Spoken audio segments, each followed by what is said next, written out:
Portrait of a Kirin. She always arranged her pillows before getting into bed.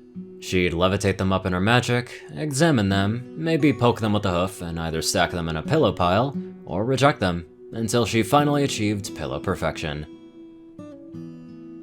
There was a lot I didn't know about her. For one, we didn't speak the same language. She was good at pantomime, good enough that I could always figure out what she was saying, and despite the language barrier, she liked to talk. When she pantomimed, she talked too, even though she knew I couldn't understand a word that she was saying. Sometimes she'd sing, and it was almost like she just liked hearing her own voice, like she feared if she fell silent it might last forever. She'd listen to me too, whenever I talked. One or both ears would cock in my direction, depending on what else she was focusing on, and would stay laser-focused as long as I was speaking. I thought that hooves would be a detriment, but besides her magic, her hooves were cloven, able to pick up things that she could squeeze on. Some of her own things, built for ponies, that didn't really surprise me. Other things, built by humans for humans, she could interact with those too.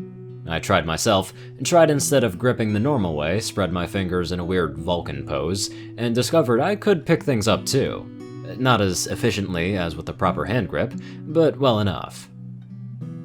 Sometimes she'd wanted the couch to herself, other times she'd tap the cushions impatiently, a signal I ought to be sitting there.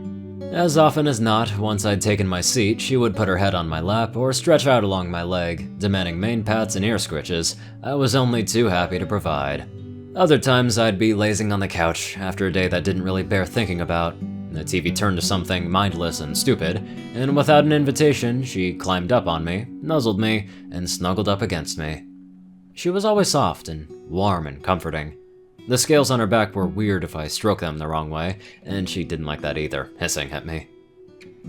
There are still cultural misunderstandings, but on the important levels, I think we understand each other more often than not. Every morning, I make my bed with near-military precision. A quarter wouldn't bounce off it, but I wouldn't be embarrassed if Better Homes and Garden showed up with a photography crew. Cinderglow's bed is chaos until her ritual nightly pillow sorting, and while the contrast annoyed me at first, it doesn't anymore. I try to think of ways to pantomime the importance of a properly made bed, and failed. And by the time I'd resigned myself to the knowledge that I couldn't explain it, it didn't bother me enough to try and overcome our language barrier. Some of our differences are complementary. I like to shower in the morning, she prefers waiting until the evening, and that prevents bathroom conflicts. Plus, it's another opportunity to unwind. She can hold a brush and a hoof, or with her magic, but she often wants me to groom her. I heard that ponies were more touchy than humans, but hadn't mentally prepared myself for it. Not completely, and not enough that I was expecting the first time that she sat down in front of me, dropped the hairbrush that she'd been holding in her mouth, and made grooming motions with a hoof. I couldn't turn her down. I couldn't even let her down. So, I picked up the brush and went to work, and she'd occasionally grimace as I hit a snag until I got the art down. And now, it was a routine evening task, and that didn't bother me one bit. And she wasn't one to just take. In the mornings, she was ready with a brush and hoof. I wanted to tell her that I could do it myself, but I didn't exactly know how, and I didn't want to hurt her feelings. And it wasn't too long before it was a usual morning thing. Cinderglow doesn't really care that much about what the TV's turned to. She never pays that much attention to it anyways, and that's good for me. As long as people are talking on it, she's happy. Sometimes I'll find it tuned to the shopping channel or some long infomercial, and on rare occasions, she's actually watching it. But mostly it's just background noise for her.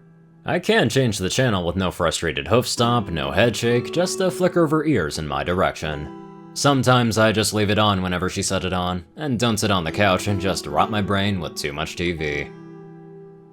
She stacked her pillows just so, leaving two this time on the rejected pile. Too soft, or too hard, I didn't exactly know. Her pillowcases were a mismatch, and if I were a proper anthropologist, I might have been keeping track of which ones she liked and which ones that she didn't on any given night, but I wasn't, and I didn't. Cinderglow tapped a hoof on the bed, and at first I didn't figure it out, but she did it again, more insistently, and I obediently got up off the couch, clicking the power button on the remote. Hoof taps and pantomime made it clear that I was to lie where she indicated. She stretched her foreleg across my chest and offered me one of her hard-won pillows. It had been a good choice. Not too firm. She nestled against me, and I touched her head and ran my fingers through her mane, the same mane that I'd recently spent time on, and it was still tangle-free. I knew where she liked to be scratched, behind the ears, and my hand was close already. It was the morning. I liked making coffee in the morning. The smell helps me wake up, and a shower does that as well. Making the bed, a bit of a routine to start out the day. However, Cinderglow is still draped across my chest. So, the morning can wait. Kirins are such a fascinating and amazing species because they're both adorable, yet very feisty. But Admiral Biscuit just made them flat out exceptionally adorable. Now let's head on over to our well-groomed donators. Top donators, Dash of Evergreen, Peter Coulthard, J Tinman, Darkside, and Ponyman. CourierCruz CI, Delta Omega, Strix, RuneTyth9852, Dospo, Ryanny Dragonwolf, Hunter Norman, Austin Rolan, Secret Moon, Tal Rasha, The Toilet Snake, Sword Brethren Mordred, Cerberus, Goulash Eating Hazar, Ronan Wandering, Starlight Glimmer, Squiddy Boy, David E. Sanchez, Soul Dragon, Gaggy, Trey, Shadow Drake, Jupir C, Alex F, Rainbow Dash, Teal'c Anderson, TV Killer, John Becker, Leon Reynolds, Raven Speedster, Zach Rakow, and Mr. ECU. Thank you all very much for watching this video. Live life to the fullest, and go snuggle a Kirin today.